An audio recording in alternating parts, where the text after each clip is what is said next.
السلام عليك يا أبا عبد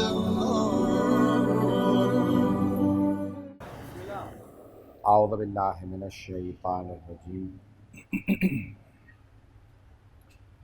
بسم اللہ الرحمن الرحیم الحمد للہ الذی نور قلوب العارفین بنور معرفتہ واثبت فؤاد انبیائہ واولیائہ بقصص الانبیاء والمرسلین وأكمل إيمان المسلمين والمؤمنين بولاية علي أمير المؤمنين عليه السلام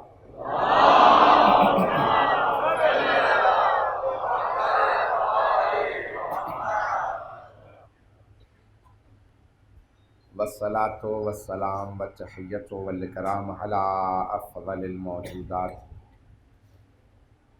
العبد المؤيد والرسول المسدد المصطفى الأمجد المحمود الأحمد أعني أبا القاسم محمد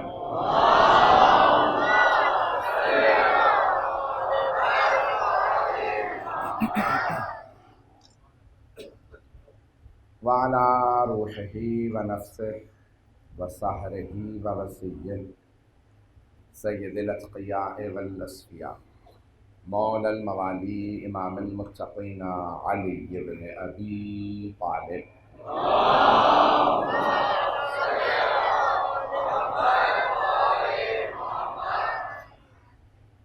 وعلی اوصیائہ لا سیما بقیۃ اللہ فی الارضین روحی وارواح العالمین لتراب مقدمہ الفدا واللعنة الدائمة على أعدائهم أجمعين من الآن إلى قيام يوم الدين أما بعد فقد قال الله الحكيم في كتابه الكريم بسم الله الرحمن الرحيم وجعلنا منهم أئمة يهدون بأمرنا لما صبروا وكانوا بآياتنا يوقنون صدق الله العلي العظيم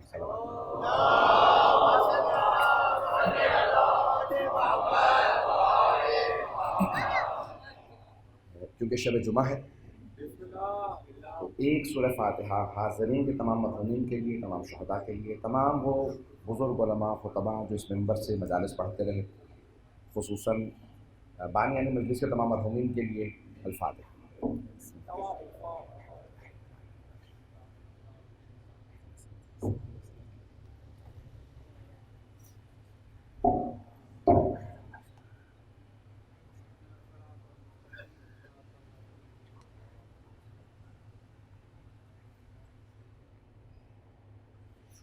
صلاۃ پڑھ محمد والے۔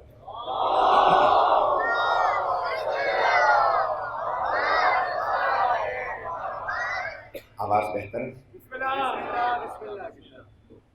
کوشش کیجیے کل سے تو بہتر ہو جائے، میرا گلا اس وقت اپنی حالت میں ہے۔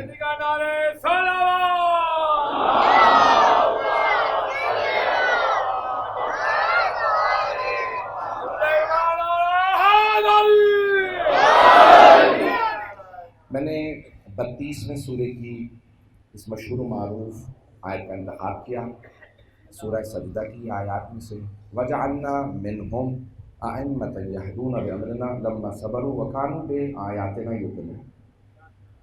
عنوان میرے اس خمسے کا رہے گا کیونکہ اشرہ پہلا خمسہ ہو چکا، میں یعنی اشرے کے دوسرے حصے یا خمسے کا آپ سے جو میرا موضوع رہے گا کہ ائمہ اہل بیت علیہ السلام کا جو کردار رہا ہے دین کے بچانے میں۔ ائمہ اہل بیت علیہ السلام کو لفظ یہاں پہ لفظ امام استعمال ہوا، امام کی جمع ہے ائمہ، امام جمع ائمہ، چلتے رہیں گے نا؟ آواز آ رہی ہے لوگوں کو آخر تک؟ تو امام کی جمع ہے ائمہ۔ امام لفظ خود لفظ امام جو ہے وہ امام سے ہے، امام سامنے کو کہتے ہیں۔ لفظ بحث کی میری عادت ہے، تھوڑی سی شروع کروں گا تاکہ واضح ہو جائے بات۔ عربی میں فوق اوپر کو کہا جاتا ہے، تحت اردو میں استعمال کرتے ہیں آپ، یمین دائیں کو، یسار بائیں کو، امام سامنے کو، خلف پیچھے کو۔ اسی لیے خلف سے خلیفہ ہے.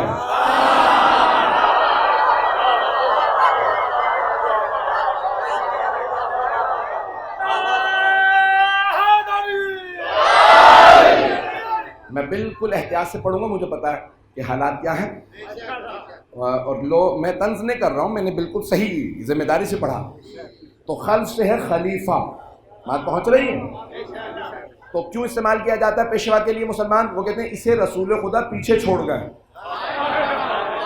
اسلام میں جتنے فرقے ہیں وہ دو ہی شاخوں سے منشعل ہوتے ہیں، ان کے جتنے شعب ہیں، فرق ہیں، جتنے حصے ہیں، وہ دو مکاتب فکر ہیں. مکاتب فکر ہیں، دو نظریے ہیں، دو مکاتب فکر ہیں. ایک ہے خلافت، دوسرا ہے امامت. لفظ خلیفہ خلف سے ہے اور لفظ امام امام سے ہے، سامنے. اسی لیے پیش نماز کو بھی امام کہا جاتا ہے، وہ سامنے ہوتا ہے، پیچھے نہیں. جسے اللہ نے پیشوائی کے لیے بھیجا ہو، رہبری کے لیے بھیجا ہو، پتہ نہیں لوگ ہیں یا نہیں، رہبری کے لیے بھیجا ہو، پیشوائی کے لیے بھیجا ہو، رہنمائی کے لیے بھیجا ہو، ہدایت کے لیے بھیجا ہو، اللہ نے بھیجا ہو، اسے امام کہا جاتا ہے. انسانوں کے کہہ لینے سے کوئی امام نہیں بنتا.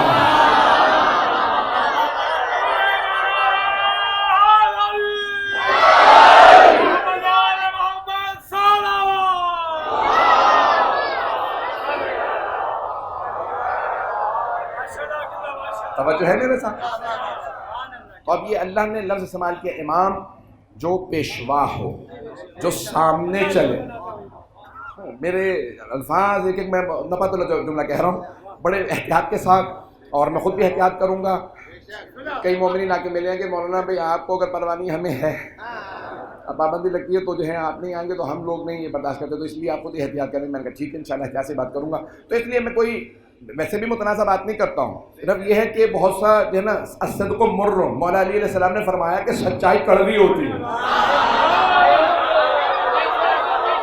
اور سب سے مشکل کام ہی آئینہ دکھانا ہوتا ہے. آئینہ دکھانا بڑا. تو عزیزان گرامی میں پیش کر رہا ہوں، یہ مجھے اس کے بالکل منہ کے سامنے رکھنا پڑے گا تو میری آواز پہنچتی ہے. تو اب یہ امام جو اللہ کی طرف سے پیشوا ہو، جو سامنے چلے، اللہ کو اب ہادی بھیجنے کی ضرورت نہیں تھی، کیونکہ اس نے اپنے راستے کو بتایا یوں ہے کہ وہ ہے صراط مستقیم. نہیں پہنچا سکا. صراط مستقیم یعنی سیدھا راستہ. سیدھے راستے پہ کسی رہنمائی کی ضرورت نہیں ہوتی، پھر نہیں پہنچا سکا. بھائی کوئی آدمی کہ کہاں جانا کا، بالکل سیدھا راستہ، چلتے رہو، مقصد تک پہنچ جاؤ گے. کہاں مڑنا؟ بھائی مڑنا ہے ہی نہیں. ہدایات وہاں چاہیے ہوتی ہیں جہاں راستے میں موڑ توڑ ہو. نہیں ہے حضرات، سیدھے راستے پہ ہدایت کی ضرورت نہیں ہوتی. اللہ نے کہا میرا راستہ ہے صراط مستقیم، اس پہ ہدایت کی ضرورت نہیں، کیونکہ سیدھا راستہ ہے. اگر کہیں آپ نے مڑنا ہو تو پھر بتاتے ہیں بھائی یہاں سے دائیں مڑ جانا، پھر بائیں مڑ جانا، یہاں جانا وہاں جانا، پہنچ جاؤ گے. لیکن اگر مڑنا ہی نہ ہو تو پھر ہدایت کی ضرورت نہیں ہوتی، سیدھا راستہ ہے. لیکن اللہ کریم بھی ہے، اور اوپر سے مسئلہ یہ ہے کہ شیطان نے کہہ دیا تھا لَأَقْعُدَنَّ فِي صِرَاطِكَ الْمُسْتَقِيمِ، میں تیرے سیدھے راستے میں ڈیرے ڈال کے بیٹھ جاؤں گا. اگر مجمع ہو تیرے سیدھے راستے میں ڈیرے ڈال کے بیٹھ جاؤں گا، سیدھے راستے سے لوگوں کو اتارتا رہوں گا. تو اللہ نے کہا شیطان اتار نہ دے، میں ہادی بھیج دوں گا جن کے پیچھے چلتے رہو، جنت میں آ جاؤ گے. وہ جو ہادی بھیجے وہ ہیں امام.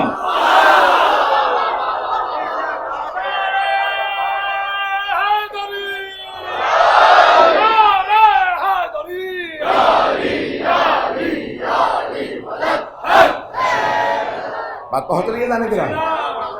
شیطان نے کہہ دیا میں صراط مستقیم پہ بیٹھ جاؤں گا. ایک اور جملہ یہاں پہ کہوں گا، اس میں بھی کوئی طنز نہیں ہے. اذان گرامی، اب کسی برے راستے پہ شیطان نہیں ہوگا، جوئے کے اڈے پہ نہیں بیٹھا ہوگا،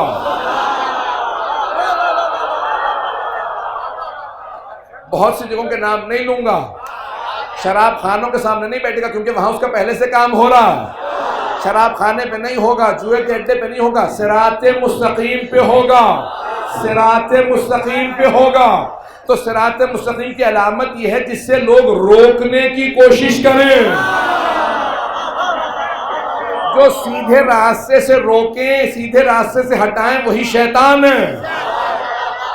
سیدھا راستہ کون سا؟ جو اہل بیت کا راستہ ہے، جو امام کا راستہ ہے، تو ائمہ علیہ السلام کا راستہ ہے۔ اسی لیے یاد رکھیے گا، شیطان نے کام کرنا ہے اہل بیت کے ماننے والوں پہ، اوروں پہ نہیں۔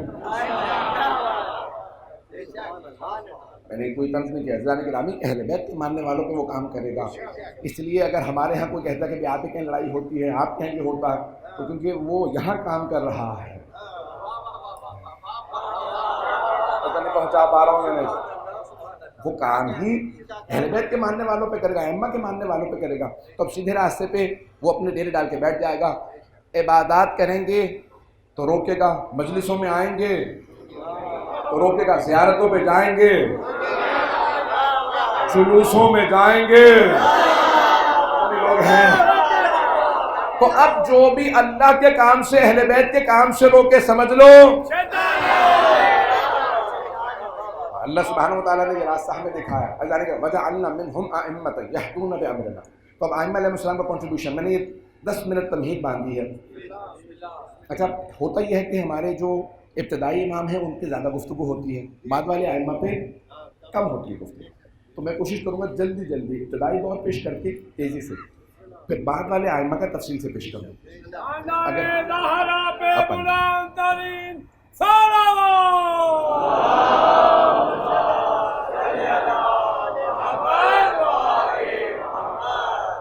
موضوع صحیح رہے گا یہاں؟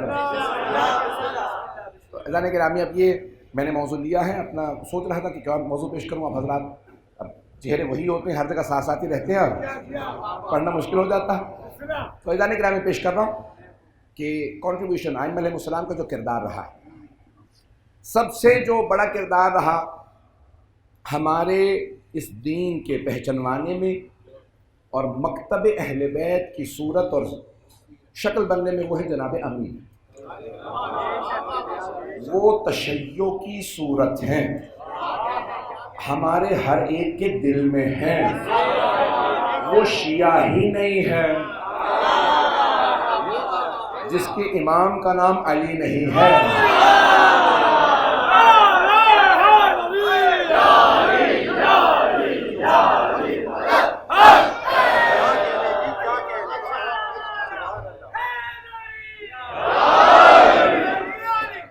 چلتے رہیے گا۔ تو ہمارے امام کا نام ہے علی، امامنا علی و علی امامنا، جس طرح سے بھی کہہ لو، علی ہمارے امام ہیں، ہمارے امام علی ہیں۔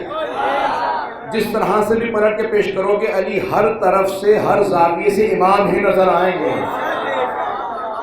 آپ کی زبان میں پیش کر دیتا ہوں، پھول کو جتنا مرضی گھما کے دیکھ لو،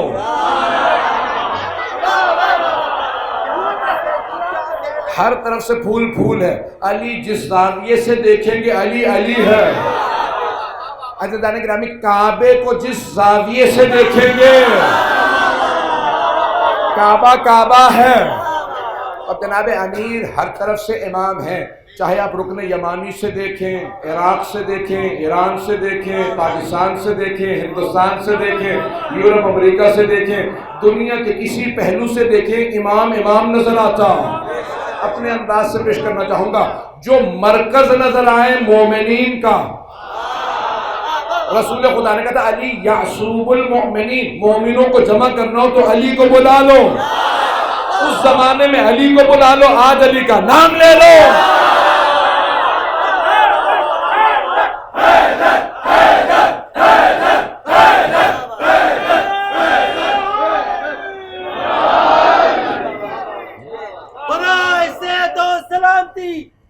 سرمایہ ملت حضرت علامہ سید علی رضا رضوی، بلند سے بلند ترین صلوات۔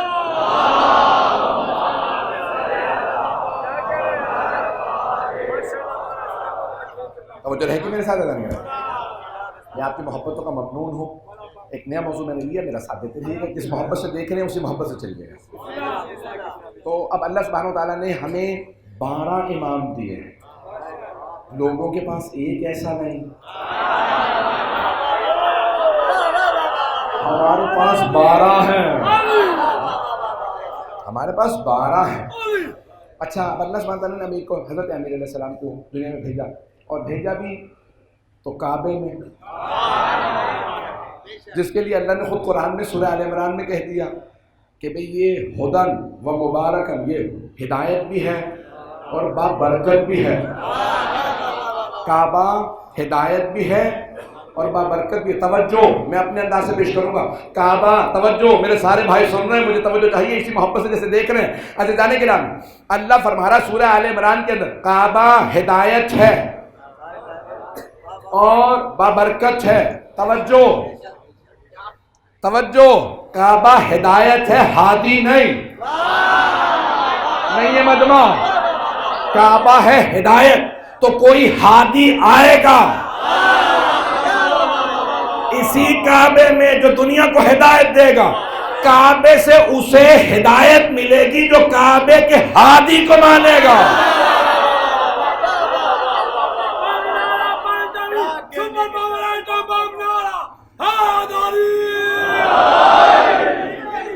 توجہ رہے گی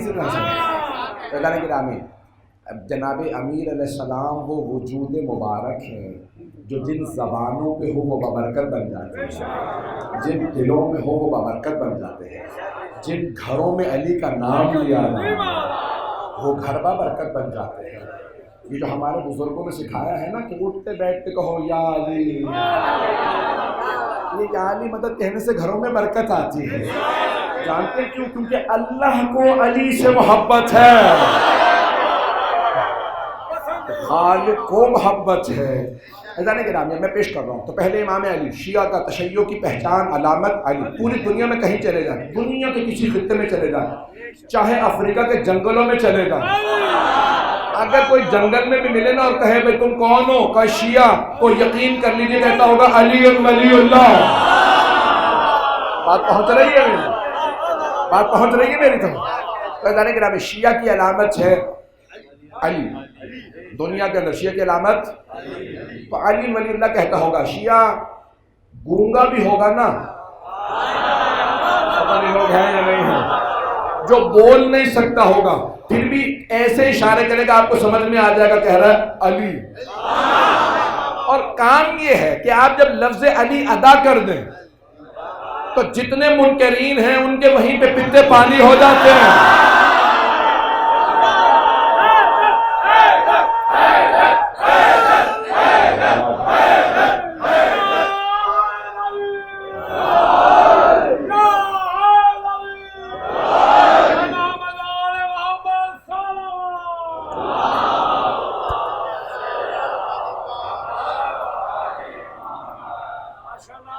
مجھے کوشش یہ کرنی ہے کہ میں 12 تک سب کے متعلق پیش کروں۔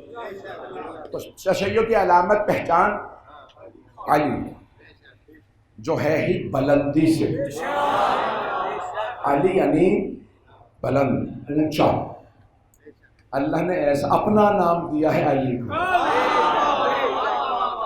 اب وہ افراد مجھ سے ایک صاحب کہنے لگے 99 ناموں میں تو نہیں ہے اللہ کے، آپ نے کہا تھا میں قرآن میں دیکھ کے آیا ہوں، تو اللہ وہ قرآن کے پہلے صفحے پہ 99 نام اللہ کے ہوتے ہیں، آخری پہ رسول خدا کے، تو میں نے وہاں دیکھے اس میں نہیں ہے۔ میں نے کہا اللہ کے صرف 99 نام نہیں ہیں، مشہور 99 ہیں، قرآن میں 250 سے زیادہ اللہ کے نام ہیں۔ میں نے کہا قرآن تو مانتے ہو نا؟ یعنی کیا مطلب مسلمان ہوں؟ تو قرآن کے اندر میں نے کہا سورہ بقرہ بھی پڑھی ہے؟ کہنے کہ ہاں آیت الکرسی کا پتہ ہے؟ میں نے کہا بالکل۔ میں نے کہا سناؤ، تو آخر میں کہنے کا وَهُوَ الْعَلِيُّ الْعَظِيمُ، وہ اللہ علی و عظیم ہے۔ میں نے کہا یہاں اللہ مراد ہے علی سے یا علی ہے؟ کہنے کہ نہیں یہاں اللہ مراد ہے۔ تو میں نے کہا مانو نا اللہ کا نام ہے علی۔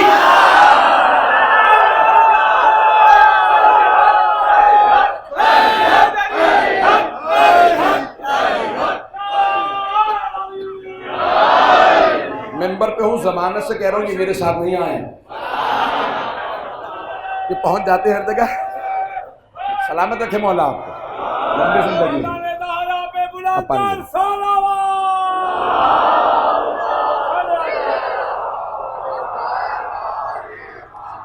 توجہ ہے رضانے گرامی. اب یہ جناب امیر علیہ السلام کا اللہ نے نام رکھا اشتق من علی. شعر ہے کہ اللہ نے خود جناب ابو طالب کے لیے جو پتھر پہ لکھا ہوا آیا تھا تو کہا کہ نام علی رکھنا. تو سب نے اپنے نام رکھے ہیں. جناب ابو طالب نے زید رکھا, جناب فاطمہ بنت اسد نے حیدر رکھا, اللہ نے نام علی رکھا. اللہ نے رکھا کہ ابو طالب اللہ نے نام علی رکھا ہے, آپ تعارف کروا دیجئے یہ علی ہے, اللہ کے نام سے لیا گیا. بس بھائی زیادہ تفصیل کا وقت نہیں, تو اللہ کا نام علی ہے تو جناب امیر المؤمنین کا نام علی اللہ نے رکھا ہے. اور اسی نے وہ نام رکھے ہیں جو کسی اور کے نہیں ہیں. سب سے پیارے نام ہی آل محمد کے ہیں, اپنے بچوں کے نام وہی آل محمد پہ رکھے. عزیزان گرامی, اب شیعوں کی پہچان امیر المؤمنین ہے, اور آیت کے اندر الفاظ یہ ہیں کہ وجعلنا منہم ائمۃ, ہم نے ان میں سے امام بنائے, لما صبر. تو اللہ نے یہاں دو نشانیاں بتائیں, وبآیاتنا یوقنون. پہلی نشان صبر. اللہ کہتا ہے ہم نے انہیں امام اس لیے بنایا کیونکہ یہ صابر ہیں. یہ صابر ہیں, میں بھی فضائل پیش کر رہا ہوں, یہ صابر ہیں. تو اللہ کہتا ہے یہ امام ہم نے ان کو اس لیے بنایا کیونکہ صبر ان سے زیادہ کسی نے نہیں کیا, یہ سب سے زیادہ صابر ہیں. مولا کا ایک جملہ پیش کر کے آگے بڑھ جاؤں گا, مولا حسن مجتبیٰ سے متعلق. مولا حسین آج اور چوتھے امام کا پیش کرنا چاہ رہا ہوں اگر وقت رہا.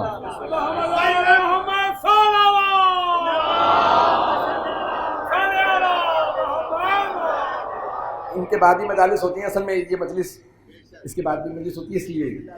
تو عزیزان گرامی, جناب امیر علیہ السلام ایک جملہ فرماتے ہیں, کہا کہ میں نے اتنا صبر کیا پیغمبر اسلام کے بعد, ان کی زندگی میں بھی اور ان کے بعد, تو اتنا صبر کیا ہے, اتنا صبر کہ اب صبر مجھ سے پوچھتا یعنی اور کتنا صبر کیا, کہ میرے سامنے تو خود صبر ہار گیا, میں جیت گیا.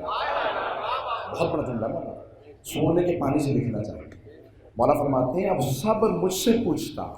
رضان گرامی, صابر امام امیر المؤمنین, اور مولا کے بعد مولا حسن مجتبیٰ کا دور.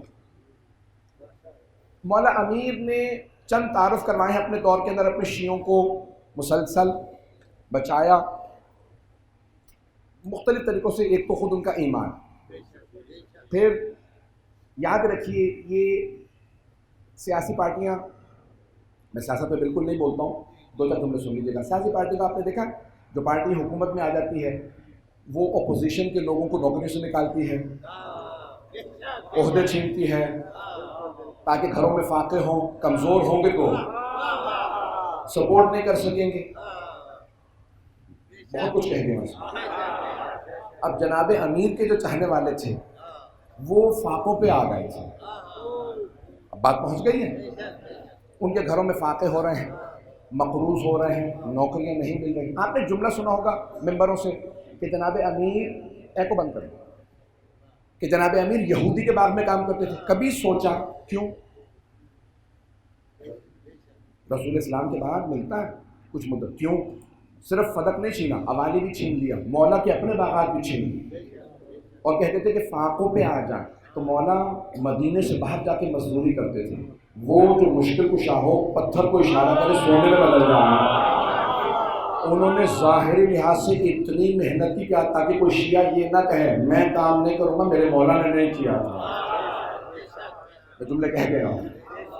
عزیزان گرامی, مولا امیر علیہ السلام نے بڑی زحمتوں کے ساتھ شیعوں کو بچایا اپنے دور کے اندر.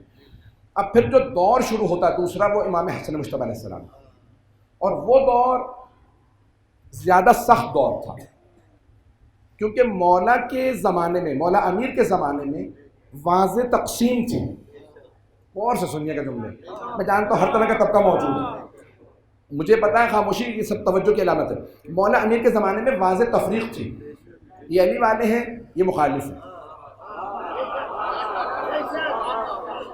کہ یہ جناب امیر کے. مولا حسن کے زمانے میں کیا تھا کہ خود کچھ اپنے بھی ایسے ضعیف العقیدہ ہو گئے تھے اپنے, کہ جو کہتے تھے کہ ہم اپنے ہیں, لیکن انہیں سمجھ نہیں آتا تھا کہ مولا حسن کا جو اقدام ہے وہ کیوں ضروری تھا. مسئلہ جانتے ہیں نا صلح کا مسئلہ؟ بھائی وہ جناب امام حسن مجتبیٰ نے کن شرائط پہ صلح کی ہے؟ اس زمانے کے لوگ نہیں سمجھ رہے تھے، بہت سے مدینے والے مولا کی توہین کرنے لگے تھے. جانتے ہیں نا بنو امیہ نے مولا علی کا نام لے کے توہین شروع کر دی تھی. میں سخت جملے کہہ رہا ہوں، جانتا ہوں تاریخ کے یہ سخت اور تلخ پہلو ہیں. تو اب عزیزان گرامی، مولا حسن مجتبیٰ علیہ السلام جنگ کرنا چاہتے تھے اور گئے جنگ پہ.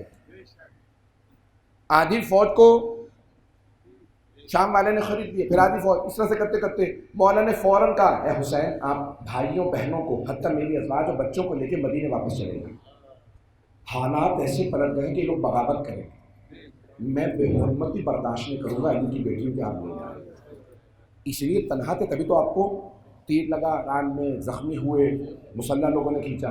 سنیں گے نا حضرات؟ سب لوگ غور سے سن رہے ہیں؟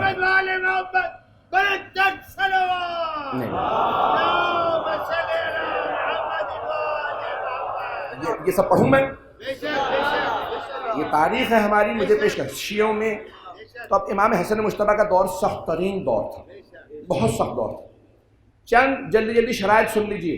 پہلی شرط صلح نامے کی جو مولا حسن مجتبیٰ کا اور شام والے کا ہوا، اس نے دستخط کر کے مولا کو کاغذ بھیج دیا جو چاہیں شرائط لکھ لیں. مولا نے کہا مجھے یہ کاغذ قبول نہیں. آپ کے جو کوفے میں تھے، جیسے وہاں کے لوگ تھے، انہوں نے جملہ کہا کہ کیوں قبول نہیں؟ اس نے تو بلینک شیٹ پہ خالی کاغذ پہ دستخط کر دیے، آپ صلح کیوں نہیں کرنا چاہتے؟ مولا نے کہا کیونکہ اس کے دستخط کی کوئی قدر و قیمت نہیں، یہ زبان دے کے پھر جائے گا، دستخط کر کے پھر جائے گا. میں اسے اور اس جیسوں کو پہچانتا ہوں. پتہ نہیں بات پہنچ رہی ہے نہیں پہنچ رہی، طلب تو نہیں بول رہا ہوں میں، کیا مجبور ہوں پیش کرنے پہ. تو اب ایک مرتبہ کہا کہ نہیں مولا ہم جنگ پہ نہیں جانا چاہتے. تو آپ نے پہلی شرط لکھی. 12 شرائط ہیں، 4-5 کو ان کو ملا کے بھی کر دیا جاتا ہے. پہلی شرط کہا کہ دستخط کرنے والا قرآن اور سنت پہ عمل کرے گا. کچھ لوگ پہنچ گئے ہیں. دستخط کرنے والا قرآن پہ اور سنت نبوی پہ عمل کرے گا. اس کا مطلب ہے نہیں کرتا تھا. کتنا کھل کے پڑھوں؟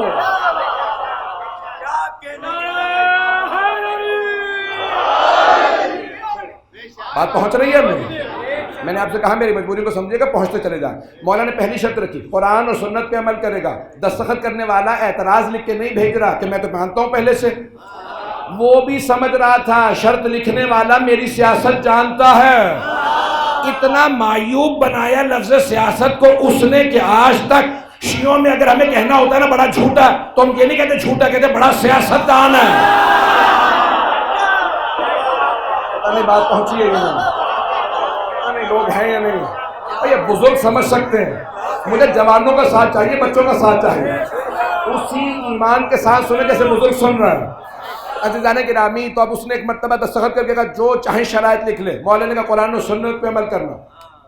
تو اب بہت سے لوگ کہتے ہیں اپنے بابا کا نام لکھتے، کہتے کہ بھی قرآن کے بعد اہل بیت رسول خدا کے بعد جناب امیر کی سیرت پہ عمل کرے گا. کہا نہیں لکھا، کیونکہ دوسری شرط بتا رہی ہے کیوں نہیں لکھا. بتایا اسے جاتا ہے جو دعویٰ کرے میں انہیں مانتا ہوں، جو کھلم کھلا کہہ رہا ہوں میں نہیں مانتا علی کو. اور آج بہت سے مسلمان کہہ رہے ہیں کہ نہیں علی چوتھے خلیفہ تھے. اگر مانتے ہو تو جو پہلے دین کا دشمن اگر دین سے خارج، جو چوتھے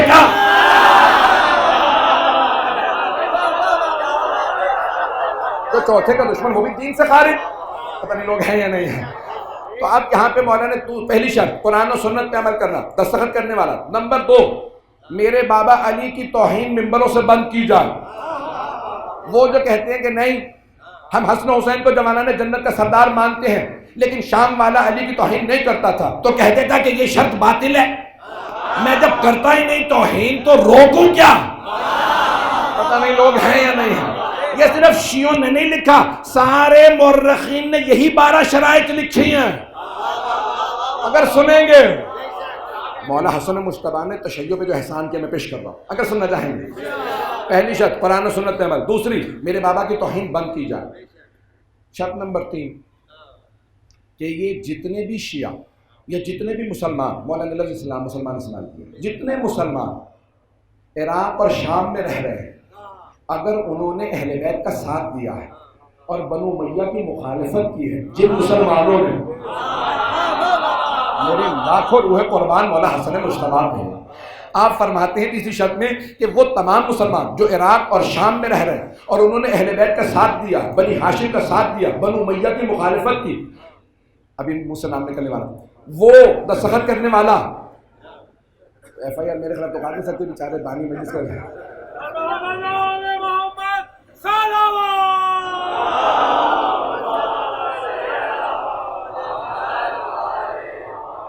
بات پہنچ گئی ہے نا؟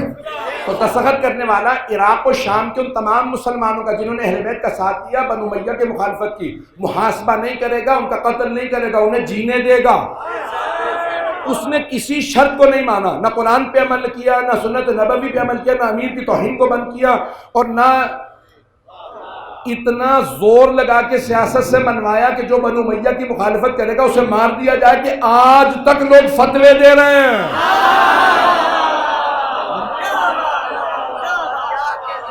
بات آگے ہو رہی ہے؟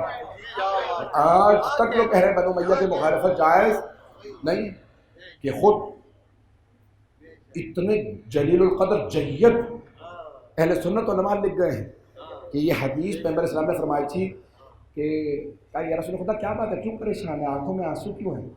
کہا میں دیکھ رہا ہوں کہ میری قوم ہے، میری ملت ہے، ممبروں پہ مجھے بندر نظر آ رہے ہیں۔ کہا یا رسول اللہ کس دور میں؟ کہا جب بنو امیہ حکومت میں آ رہے ہیں۔ دوسرا حصہ بیان ہی نہیں کرتی، پتہ نہیں لوگ ہیں یا نہیں، پہنچے حضرات یا نہیں ہے حضرات؟ بھئی یہ چند افراد سن لیں کافی نہیں ہے، پہلا حصہ سب پیش کر دیتے ہیں کہ ممبروں پہ بندر ہوں گے، تو پیغمبر نے کہا تھا بنو امیہ کے زمانے میں ہوں گے، تو پیغمبر نے کن کے لیے کہا تھا کہ ممبروں پہ بندر ہوں گے؟ توجہ، بنو امیہ کے زمانے میں مولا علی کی ممبروں سے توہین ہوتی تھی، پیغمبر فرمایا رہے تھے جہاں میرے بھائی علی کی توہین ہو وہ ممبر پہ عالم نہیں بندر ہے۔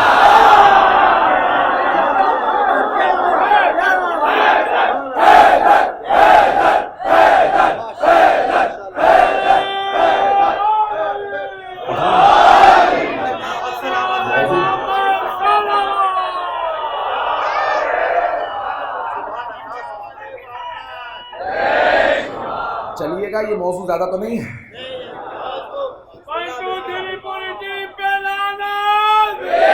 بس بھائی چلتے رہیے گا، وقت تمام ہو رہا، مجھے مکمل کرنا تھا میں تو اب جناب امام حسن مجتبیٰ علیہ السلام نے شرائط رکھی اور کہا کہ جو کوفے کے بیت المال میں پیسہ ہے وہ شام میں لے جائے گا۔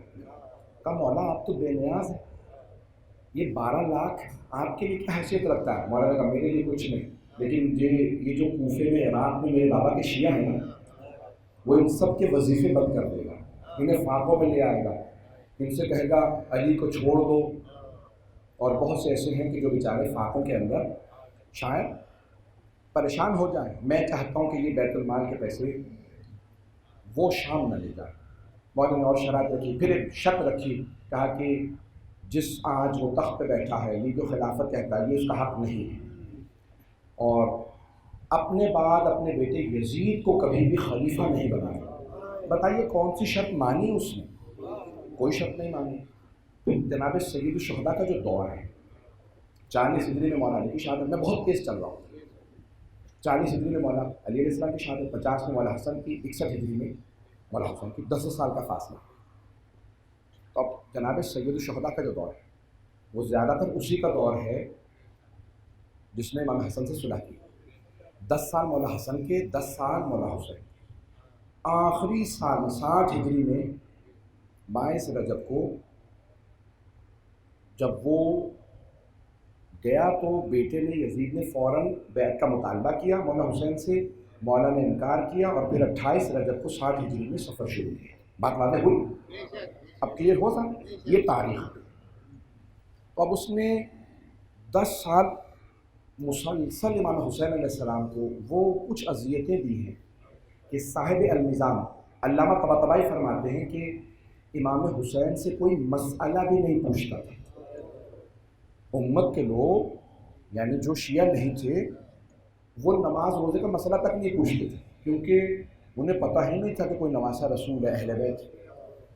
اس نے ایسا ماحول بنا دیا تھا، اور یہاں تک کہ مولا حسین جب جاتے روضہ رسول کی زیارت کے لیے تو جناب ام سلمہ نے کسی سے پوچھا کیا بات ہے، سوتیلے سے ہی ہیں تو نواسے؟ پردہ کیوں کرتی ہو؟ کہ میں چاہتی ہوں لوگوں کو شک ہو جائے کہ یہ اہل بیت میں نہیں ہے، میرا نام نہیں کسی کا لیا۔ بات واضح ہو رہی؟ یعنی اس حد تک اہل بیت کے خلاف سازشیں ہوں لوگوں کو دور کرنے کے کہ ماحول ایسا بنایا گیا، اور وہ دور ایسا تھا کہ جہاں نہ سوشل میڈیا، نہ پرنٹڈ میڈیا، نہ ٹی وی، کچھ بھی نہیں تھا، حکومتیں ہر چیز کنٹرول کرتی۔ مولا حسین اس زمانے میں گزر رہے ہیں، تبلیغ کر رہے ہیں، شیعوں کی امداد کر رہے ہیں اور سرپرستی کر رہے ہیں۔ میرے بابا کے جو ماننے والے ہیں اپنے آپ کو تنہا محسوس نہ کریں۔ عزیزان گرامی، چوتھے امام کا جو دور ہے، میں وقت نہیں جلدی پڑھوں گا،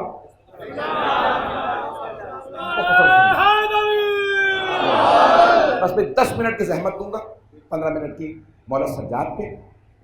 مولا سجاد کا دور نہایت اہم دور ہے۔ واقعہ کربلا ہو چکا، اب تک مولا علی سے پہچانے جاتے تھے شیعہ، یہ علی والے ہیں، یہ علی والے ہیں۔ کربلا کے واقعے کے بعد واضح تقسیم ہو گئی، یہ شیعہ ہیں، یہ کربلا کے ماننے والے ہیں، یہ 72 بھی ہوں تو مرنے پہ تیار ہو جاتے ہیں، بیعتوں کے لیے ہاتھ نہیں دیتے، پتہ لوگ ہیں۔ کربلا کے واقعے میں ایک لکیر کھینچ دی تھی، ایک لکیر کھینچ کے کربلا کے بعد کہ کربلا ایک ایسا واضح مقام تھا دشمنوں کے لیے کہ اس کے بعد سارے دشمن ڈرنے لگے تھے، کہہ رہے یہ سر دینے والے لوگ ہیں، بھاگنے والے نہیں، یہ میدان نہیں چھوڑتے۔ میں آرام سے چلوں گا۔ تو جناب سید سجاد نے کیا کیا؟ اس زمانے میں انقلاب برپا ہوئے، توابین کے، حضرت مختار کے، بہت سے انقلابات۔ کچھ امام نے حمایت کی، کچھ کی مخالفت، زبیریوں کی مخالفت، سنیں گے اگر۔ یہ پہلی مجلس ہے، مجھے بہت تفصیل سے پیش کرنا ہے تب تک تاکہ واضح ہو ہمارے بچوں کو ہماری تاریخ۔ اگر ہمارے بچوں کو نہیں معلوم ہوگا کہ تشیع کیوں اس کے مراحل سے کیسے کیسے گزرا۔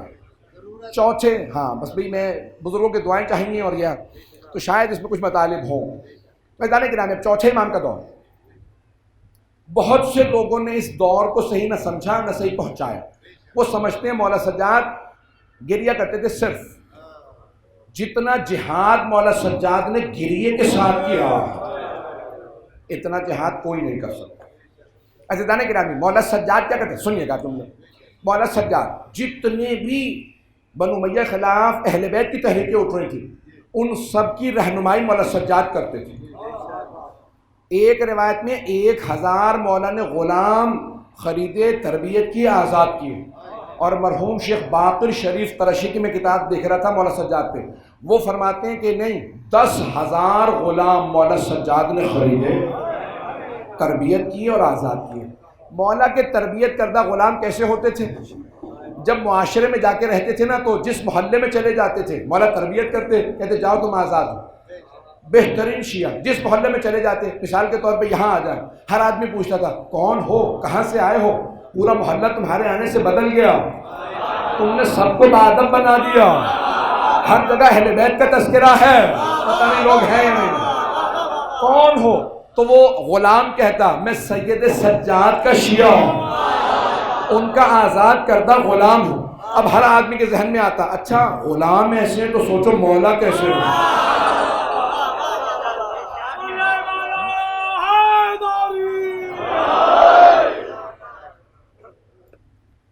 تاریخ خشک ہوتی ہے، میں پوری کوشش کر رہا ہوں کہ اس کو۔ عزیزان گرامی، چوتھے امام نے تربیت کی، میں ایک صرف مثال دوں گا، شاید 2 مثالیں غلاموں کی تربیت کی مولا سجاد کی۔ کہ مدینے سے باہر آپ ایک اپنے غلام کو دیکھتے ہیں کہ کسی کتے کو کچھ کھانے کے لیے دے رہا، مولا نے کہا جا آزاد ہے۔ غلام نے کہا مولا کوئی گستاخی ہو گئی، شاید میں نجس جانور کو کھانا دے رہا تھا، آپ کو برا لگا، آپ نہیں چاہتے گھر واپس آؤں؟ مولا نے کہا نہیں، میں تجھے انسانوں کے حقوق سکھا رہا تھا، تو تو جانوروں کے حقوق بھی سمجھنے لگا۔ یہ تربیت تھی مولا سجاد کی، تو تو جانوروں کے بھی حق سمجھنے لگا ہے، جانوروں تک کو کھلاتا ہے، جہاں آزاد ہے معاشرے میں۔ عزیزان گرامی، مولا سجاد نے ایسے سے غلاموں کو تربیت کیا۔ ایک آپ کا غلام سعید ابن مسیب جو ہے وہ راوی ہے برادر اہل سنت کا، تو وہ کہتا ہے کہ میں دیکھ رہا ہوں مدینے میں قحط پڑ گیا، لوگ رو رہے ہیں، دعائیں مانگ رہے ہیں، بارش نہیں ہو رہی۔ پروردگارا مسجد نبوی میں ہم بیٹھے ہیں، یہ تیرے نبی کی مسجد، تیرے نبی کا روضہ، تیرے نبی کا شہر، بارش بھیج دے۔ نہیں ہو رہی بارش۔ مسلمانوں نے اتنے ظلم کیا ہے محمد پہ کہ بارش قحط پڑ گئی۔ سنیں گے؟ دشمنان اہل بیت پہ لے لو۔ بس 5 سے 10 منٹ کی زحمت پھر مسائل۔ تو وہ کہتا ہے کہ میں دیکھ رہا ہوں دعائیں مانگ رہے ہیں، رو رہے ہیں، دعائیں قبول نہیں ہو رہی۔ اتنے میں کہا کہ میں نے دیکھا کہ ایک موٹے موٹے ہونٹوں والا سیاہ فام افریقی غلام مسجد نبوی میں آیا، خاموشی سے مجمع کے پیچھے بیٹھ گئے تاکہ کسی کو پتہ نہ چلے کہ کوئی آیا۔ وہ اہل سنت کا راوی کہتا ہے میں جا کے اس کے پیچھے بیٹھا کہ اس کے چہرے پہ ہے سیاہ لیکن نور ہے، آنکھیں دمک رہی ہیں۔ یہ جو چہروں پہ رونق آتی ہے نا، یہ ولایت علی سے آتی ہے۔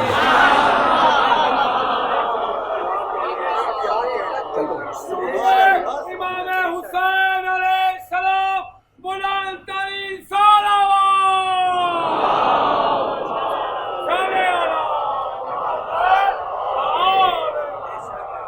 توجہ ہے نہیں کرا؟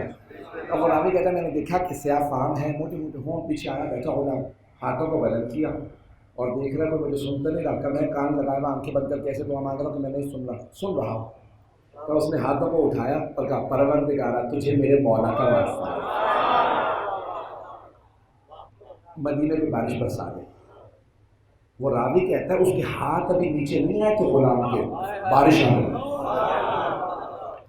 کہا مجھے تجسس ہوا یہ کس مولا کا واسطہ دے کے گیا، یہ کس کا غلام ہے، کس کا واسطہ دیا؟ کہ میں خاموشی سے بیٹھا رہا کہ سارے مدینے والے بہت خوش ہو رہے، بارش ہو گئی، ہماری دعائیں قبول ہو گئی، کسی کو نہیں پتا دعا اس کی قبول ہے۔ یہ اٹھا، سیدنا مسیب کہتا ہے میں اس کے پیچھے چلنے لگا، دیکھو تو صحیح کس کا غلام ہے، کس مولا کا واسطہ دیا۔ کہ جیسے ہی مسجد نبوی سے نکلا محلہ بنی ہاشم میں چلا گیا۔ کہ جیسے محلہ بنی ہاشم میں گیا میں انتظار میں کھڑا رہا کس گھر میں جاتا، دیکھتا رہا کہ دیکھا سید سجاد کے گھر میں چلا گیا، مولا سجاد کے گھر میں جیسے گیا مجھے بھی یقین تھا انہی کا غلام ایسا ہو سکتا ہے، کسی اور کے غلام کی کیا مجال کہ ایک دعا میں بارش برسا لے۔ لوگ ہے یا نہیں ہے؟ مسئلہ زیدی صاحب کا کرتا ہے اس لیے میں نے اس کی جملے پیش کیا ہے، تو زیدی صاحب کا ہے مولا سجاد کی، اور پھر اب راوی سیدنا مسیب عزیزانی کے نام ہے۔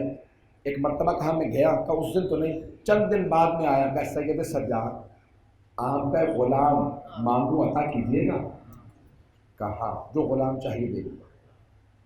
مولا غلاموں کو بلایا کہ غلام سب باہر آ گئے، 2 صفحے باندھ کے کھڑے ہو گئے سارے غلام، وہ غلام چھپا رہا کہ مولا جو غلام مجھے چاہیے وہ نہیں آیا۔ مولا نے کہا وہ جو چھپ رہا ہے باہر آ جائے۔ لوگ ہے خدا کی قسم ہمارے ہاں اتنی روایات ہے کہ امام صرف سامنے کے مجمع کو نہیں، دنیا کے کسی بھی حصے میں ان کا کوئی بھی شیعہ ہو اس کو اس کے نام سے حسب نسب سے جانتے ہیں۔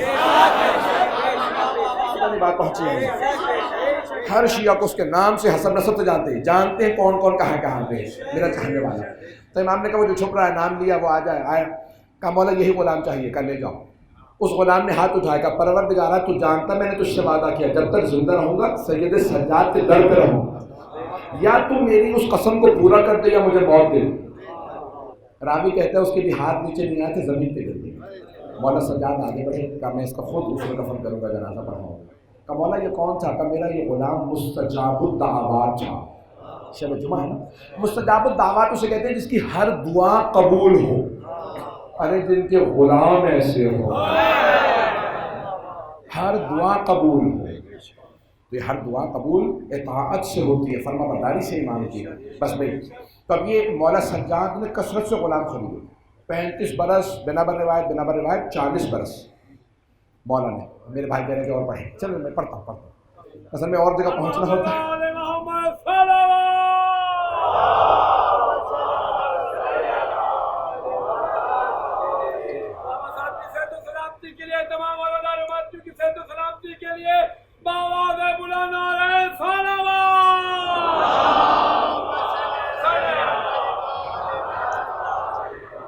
ہے توجہ؟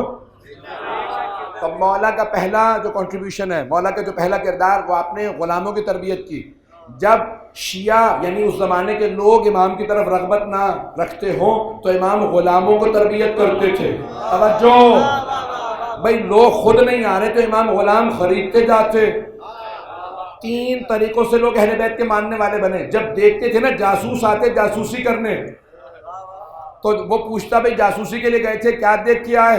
کل لگتا ہے نماز بنی ہی ان کے لیے، ایسے نمازیں پڑھتے ہیں تو اور کا قرآن ایسے پڑھتے لگتا قرآن آیا ہی ان کے لیے ہے. جو دیکھتا تھا متاثر ہوتا تھا. دوسرا گروہ امام علی نقی علیہ السلام کا زمانہ، متوکل کا دور، 10ویں امام کا دور. متوکل بہت ظالم تھا، واقعہ جلیلی پیش کر رہا ہوں، تھوڑا تفصیل میں جانا چاہتا تھا، اب نہیں جا رہا تفصیل میں. 10ویں امام کا دور. تو ایک مرتبہ متوکل نے روب بٹھانے کے لیے کہا افریقہ سے میں بڑے قدآور غلام لے کے آیا، بڑے بڑے قدآور 50 غلام. کذرا علی نقی، علی بن ہادی، علی بن محمد کو، امام علی نقی کو ہمارے غلاموں کے سامنے سے گزار دو، ذرا پتہ تو چلے ہمارے اتنے غلام ہیں. امام کو روب میں لے رہا تھا. کہا 50 غلاموں کے سامنے سے گزارو گے. 6.5 فٹ کے جو لمبے چوڑے غلام آئے ہیں. جیسے ہی امام چلنے لگے نا وہ سارے افراد کھڑے ہوئے قدموں میں گر گئے. متوکل باہر آیا کہ ان غلاموں سے پوچھو جب تمہیں عربی نہیں آتی، یہ ہاشمی ہے. توجہ، کہ یہ ہے ہاشمی سید، یہ رسول خدا کی نسل سے عربی بولنے والا. تمہاری زبان اس کی زبان، اور جب تم پہلی دفعہ ملے ہو تو اس کے سامنے کیوں جھکے؟ غلام تو میرے ہو، اس کے سامنے کیوں جھکے؟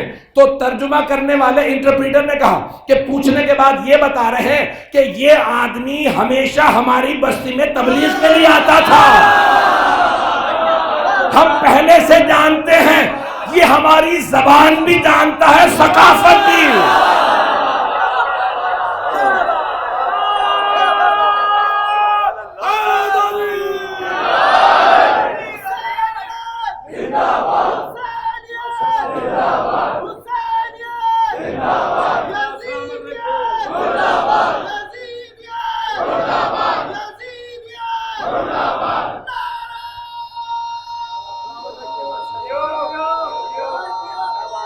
ماشاءاللہ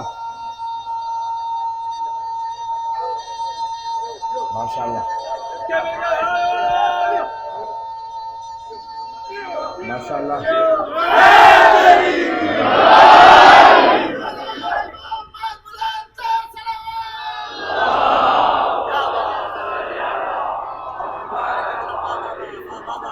ہے توجہ جانے کے رہا. ان غلاموں نے کہا یہ ہماری زبان بھی جانتے ہیں، یہ ہر مہینے ہماری بستی میں آیا کرتے تھے اور یہ ہر مہینے وہاں پہ آنے کے بعد ہم سے ہماری زبان میں بات کرتے ہیں. یہ وہ ہیں جنہوں نے ہمیں محمد مصطفیٰ سے آشنا کرایا، ہم ان کی وجہ سے مسلمان بنے ہیں، کلمہ کو ان کی وجہ سے بنے. متوکل نے کہا ان 50 غلاموں کے سر کاٹ دو، ان میں سے کسی کو جینے نہ دینا. کہا کیوں؟ کہا یہ سارے کے سارے سامرہ میں سب کو بتا دیں گے. جسے میں نے کبھی زندان میں رکھا، گھر میں محاصرے میں رکھا، جسے جانے کہیں نہیں دیتا، وہ افریقہ جا کے مسلمان بنا رہا ہے. بھائی تم قید میں رکھو، امام قید میں نہیں ہوتے، یہ زمین کے ہر خطے میں جاتے ہیں، زمین پہ نہیں آسمانوں میں.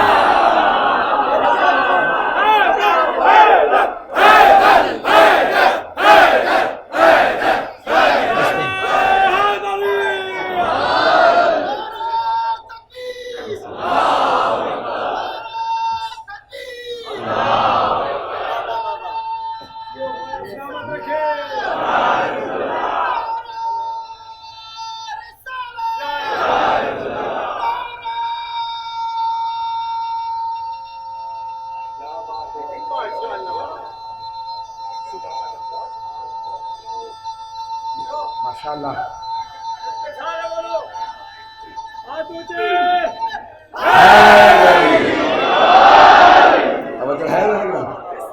موضوع میں یہی رکھوں گا، جو یہ موضوع سننا چاہتے ہیں وہی آتے رہے. فیضان گرامی، اب اہل بیت علیہ السلام کا کنٹریبیوشن ہے، ان کے کردار سے اسلام پھیلا. تب چوتھے امام علیہ السلام نے کتنی کثرت میں غلاموں کو تربیت کیا، آزاد کیا. دوسرا، دعاؤں کا فلسفہ مولا نے سمجھایا، جن کی دعاؤں کا مجموعہ بنا شریفہ سجادیہ. اب یہ دعاؤں ہی سے امام نے کیسے دین پہنچایا؟ اور سے سنیے گا. بنو امیہ نے کربلا کے بعد خطبوں پہ پابندی لگا دی تھی. قیدوں میں تو خطبے دیتے رہے، قید اس اسیری میں، جب واپس آئے تو کہا اب آپ خطبہ نہیں دے سکتے۔ مولانا نے کہا ٹھیک ہے، تم خطبے پہ پابندی لگا سکتے ہو، دعا پہ تو پابندی نہیں لگا سکتے۔ اب امام بیٹھتے دعا مانگتے، اسی دعا میں تبلیغ ہو رہی تھی، دعا میں جملے آل محمد کی عظمت کے۔ عزیزان گرامی، تو اہل بیت علیہ السلام نے زحمتوں سے دین پہنچا۔ چوتھے امام علیہ السلام نے جو گریہ کیا ہے، کہنا بڑا آسان ہے، مجھ سے بہت سے لوگ کہتے ہیں کہ باقی مجالس میں اتنا روئے تھے کہ آنکھیں سوکھ جاتی ہیں، آنکھیں بعض کا محسوس ہوتا ہے کہ زخم ہو گئی، درد ہو رہا۔ کتنی دیر میں؟ 15-20 منٹ، اور وہ امام جو 35-40 برس ہو گئے، اور اللہ اکبر، سوچنے سے آدمی سینہ انسان کا پانی ہو جاتا کہ امام مسلسل رو رہے۔ اور بہت سے لوگوں نے اعتراض کیا کہ اتنا کیسے ہو سکتا ہے گریہ کریں۔ مولانا مرحوم سید صادق علی شاہ صاحب دبئی میں جو پیش نماز سے جو جانتے ہوں، میں ان سے ملنے گیا جب وہ صاحب فراش تھے، بستر پہ آ گئے تھے، مسجد حسینیہ زہرا میں نماز پڑھاتے تھے دبئی میں۔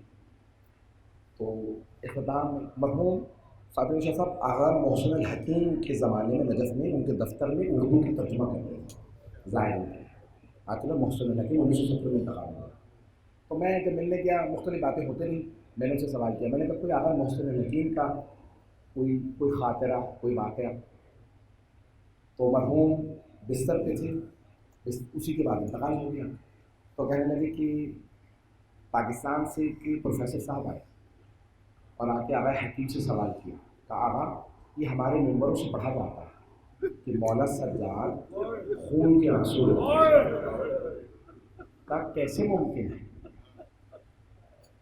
تو کہتے ہیں کہ مرحوم مولانا صادق علی شاہ صاحب نے خود، میں نے ان سے ڈائریکٹ سنا کہ آغا حکیم کا گہری سوچ میں چلے گئے، سر جھکا کے خاموشی میں بیٹھے، بہت گہری سوچ میں بہت دیر تک بیٹھے رہے، پھر ایک مرتبہ اپنی جیب سے ایک سفید رومال نکالا اور پھر اپنی آنکھوں پہ رومال رکھا اور اونچی اونچی رونے لگے، اور رونے کے بعد ایک مرتبہ آنسو صاف کیے اور ہٹایا گیا، تو وہ بالکل سرخ ہو چکا تھا۔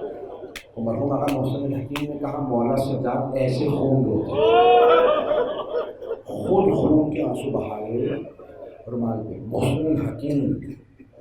تو کہا کہ آغا یہ کیسے آپ کی آنکھوں سے خون آنے لگا؟ کہا یہ جو میں اتنی دیر خاموش بیٹھا تھا نا، میں سوچ رہا تھا مولا پہ کیا گزری ہے۔ شام کے بازار میں، شرابی کے دربار میں، کہا میں سوچتا رہا تو آنکھوں میں خون آ گیا، کہا وہ غیرت کا پیکر ہے، کہا وہ مولا سجاد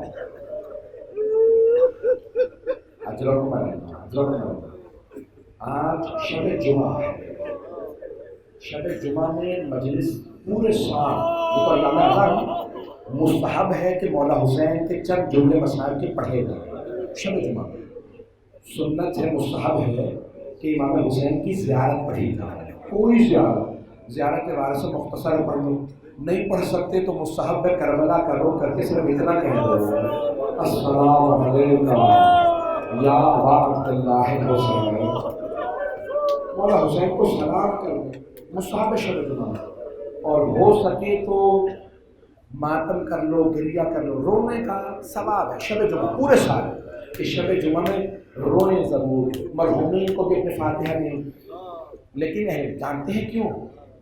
میں نے روایت دیکھی ہے کہ معصوم فرماتے شب جمعہ میں جناب سیدہ مدینے سے کربلا جاتے ہیں اپنے بیٹے کی زیارت کے لیے۔ ارے ماں کا احترام سب پہ واجب ہے، نبی اور امام پہ بھی ماں باپ کا احترام واجب ہے، اور اگر ماں فاطمہ زہرا ہو تو کیسی ماں ہے؟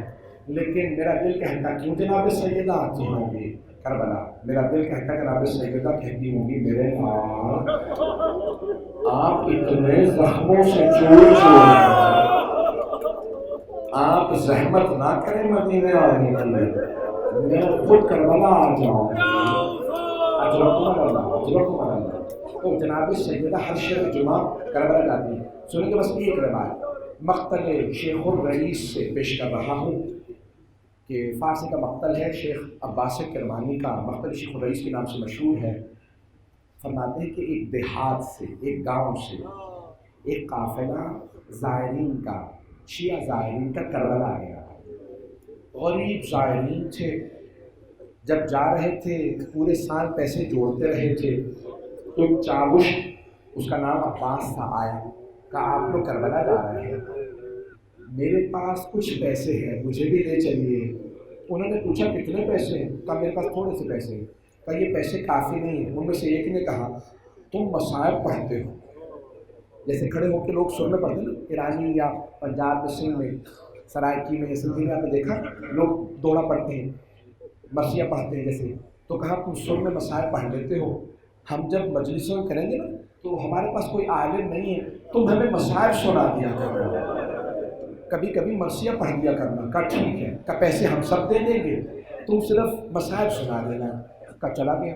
جب وہ لوگ کربلا پہنچے تو شب جمعہ تھی، اب پہلی مرتبہ مولا کا حرم دیکھا تھا، مصائب کی ضرورت ہی نہیں تھی، دھاڑے مار مار کے سب رونے لگے، چیخیں مارنے لگے، مولا کا ساری زندگی مجلس سے سنی، پہلی مرتبہ حرم دیکھا۔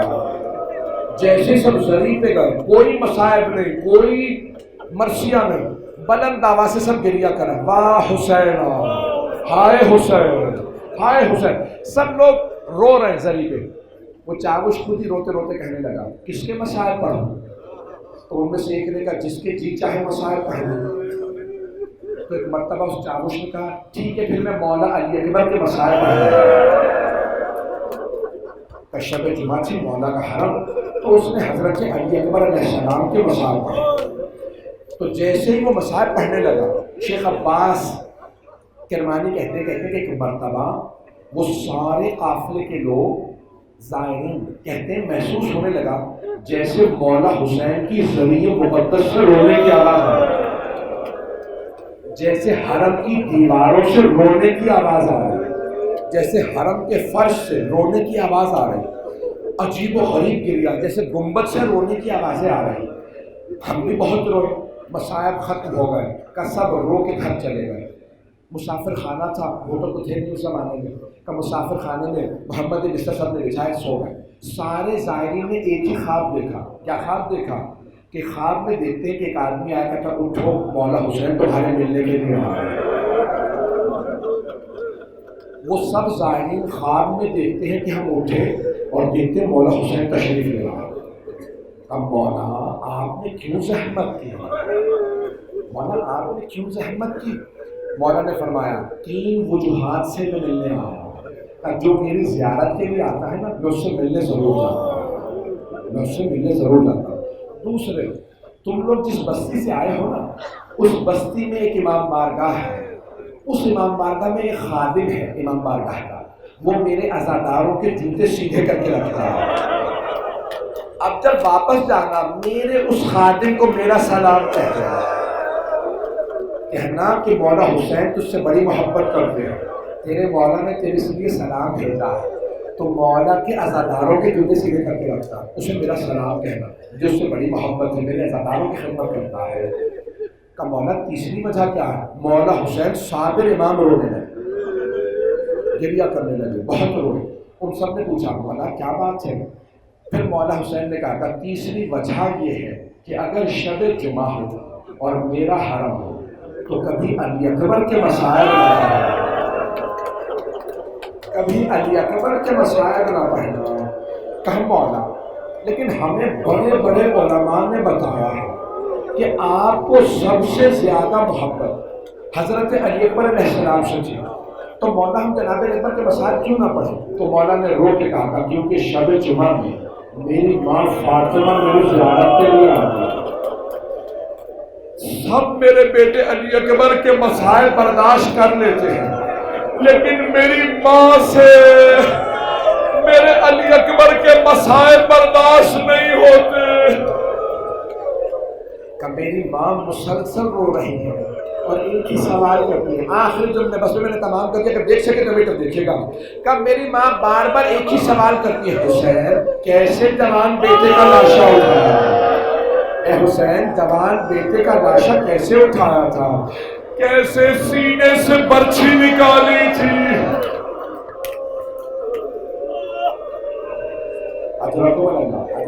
بس میں یہیں پہ تمام کر دیتا ہوں.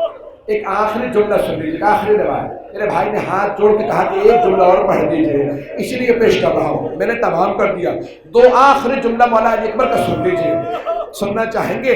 میں سب سے درخواست کروں گا ذرا کچھ دیر کے لیے میرے ساتھ شام چلیں.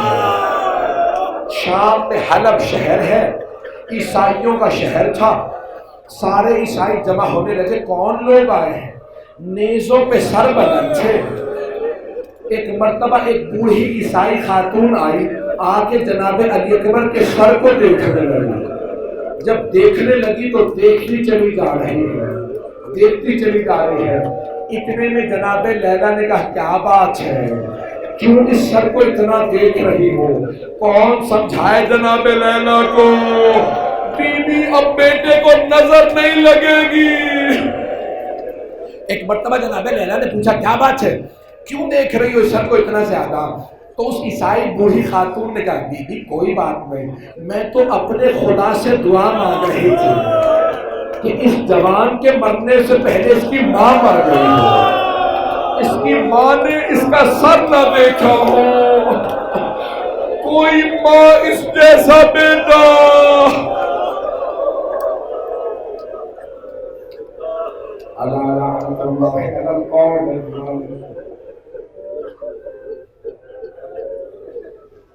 وَسَيَعْلَمُ الَّذِينَ ظَلَمُوا أَيُّ مُنقَلَبٍ يَنقَلِبُونَ. ہاتھوں کو بلند کیجیے. میں مجھ سے بہت سے لوگوں کا تناسب ہوا تھا. ایام عزا کی آخری شب جمعہ ہے نا, پروردگارا یہ ہماری آخری شب جمعہ نہ ہو, ہمیں دوبارہ اگلا محرم دیکھنا نصیب فرما. پروردگارا وباؤں کا خاتمہ فرما, دشمنان اہل بیت کو ہدایت عنایت فرما, جو قابل ہدایت نے انہیں غارت فرما. پروردگارا تمام مومنین کی, بانیان مجلس کی, شرکت کنندگان, سامعین, راکعین سب کی حفاظت فرما. بس میں ایک اور واسطہ میں کرتا ہوں. بہت سے لوگوں نے بیماروں کے لیے تناسب ہوا ہے. پروردگارا واسطہ شام غریب اس بیمار کا واسطہ جن سے بستر لوٹ لیا گیا. پروردگار بیماروں سے بستر نہیں لوٹے جاتے, بیماروں کو بستر سے نہیں گرایا جاتا. پروردگار شام غریبہ کے اس بیمار کا واسطہ ہمارے تمام مریضوں کو شفا کاملہ عطا. پروردگار ہمارے تمام مرحومین کی, خصوصاً بانیان مجلس کے تمام مرحومین کی مغفرت فرما, ان کے درجات بلند فرما, قبروں کو منور فرما, بے اولادوں کو اولاد عنایت فرما, اولاد والوں کی اولاد کو نیک و صالح فرما. پروردگار پریشان حالوں کی پریشانیاں دور فرما. حج و زیارات کی تمنا رکھنے والوں کو حج و زیارات نصیب فرما. شب جمعہ ہے, اپنی اپنی دعا مانگ لیجیے. پروردگارا شب جمعہ کو دعا رد نہیں ہوتی, اور اگر کوئی ایک واسطہ دوں, ایک ایسا واسطہ ہے جس پہ دعا کبھی رد نہیں ہوتی. امام سمانہ سے بڑے بڑے علماء نے نقل کیا. مولانا امام سمانہ کہتے ہیں اگر زیادہ پریشان ہو تو میری دھوپی زینب کا واسطہ ہے. پروردگارا چادر جناب زینب کا واسطہ کسی کی دعا کو رد نہ فرما. پروردگارا ان مجالس کی, ازاداروں کی, باطنیوں کی, ظاہرین کی حفاظت فرما. پروردگارا جو ہاتھ بلند ہیں کسی کو رد نہ فرما. ربنا تقبل منا انك انت السميع العليم بحق محمد وآله الطيبين الطاهرين المعصومين.